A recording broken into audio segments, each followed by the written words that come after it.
Макани. Пресечковците имаа мало дете. Се викаше Матјаш. Но кога прв пат сам си го изговори името, неговото семејство слушна нешто друго. И од тогаш тие го завикаа Макани. И го викаа така цело време. Макани, дали ти ми ги зеде влечките? Викна тато од ходникот. Макани, каде се моите боички? Викна од спалната неговиот постар брат Лудвиг.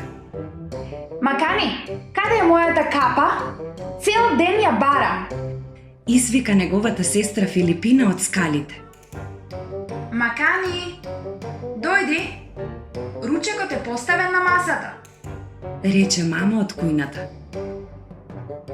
Макани секогаш последен доаѓаше на ручек. Денеска тој дојде облечен по капата на Филипина. Влечките на тато на босите стапала и цврсто ги стискаше боиците на Лудвиг на градите. Тато беше среќен што ги гледа своите влечки, ама го искара од навика.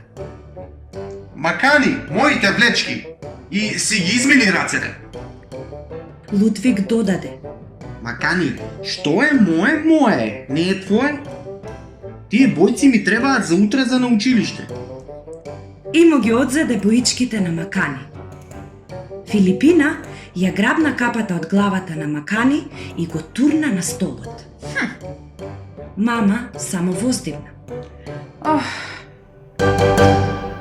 Таа тури супа во секоја чинија и прекрасен мирис ја исполни целата соба. Оваа супа е прекрасна.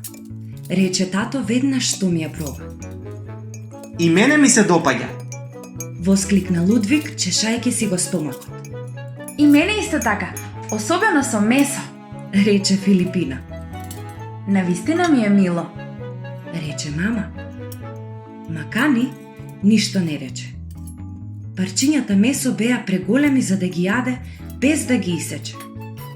Погледна кон останатите и очекуваше некој да му помогне. Но никој не го забележа.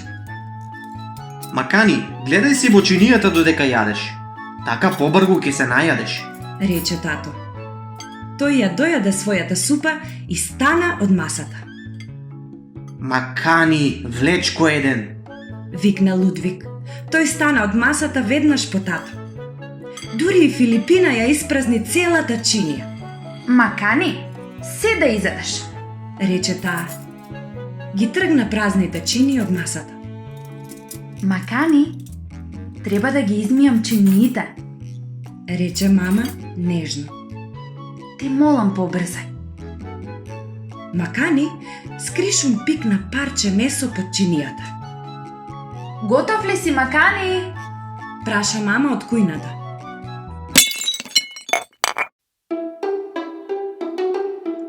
Мама и Филипина втрчаа во трпезаријата. Од Макани и неговата чинија немаше ни трага ни глас. Што се случи? Праша тато од ходникот. Мама го здогледа нередот на масата. Ништо страшно. Рече таа. Макани скрши чинија. Додаде Филипина. Макани, смотанко! Викна Лудвиг во моментот кога влезе во трпезаријата. Скршена чинија значи добра среќа. Рече мама. Таа се приближи до масата. Макани, дали си добро душо? Чаршавот се помести и од под него се појави малечка глава. Од колку делчиња се направени чиниите? Праша Макани тивко. Мама, тато и Филипина зачудено се погледнаа. Што рече? Праша тато. Од колку делчиња се направени чиниите? Праша Макани, овој пат малку погласно. Филипина почна да се смее. Мама ја стави раката на рамениците за да ја стиши. 1, 2, 3, 4, 5. почна да брои макани од под масата. Оваа чинија е направена од 5 делчиња. Мама се наведна и почна да брои. 1, 2, 3, 4, 5. Да, има 5 парчиња. Го гледаш ли ова? Го праша Филипина Лудвиг. Макани математичарот. Не ми се верува. Воскликна тато. Го крена макани во раце. Не знаев дека Макани знае да брои до 5. Лудвиг уште еднаш ги изброи делчињата за да биде сигурен. И навистина имаше 5. И што се случи потоа? Мама и тато ги собраа делчињата на чинијата и ги измија. Филипина измете под масата. Лудвиг ги донесе боичките. Тато донесе специјален лепак. Ги залепи парчињата на чинијата едно до друго. Макани ги испразни џебовите и фрли едно ичвакано парче месо во ѓубрето. Сите заедно седнаа на масата и ја обоија чинијата. Потоа ја обесија на зидот во трпезаријата.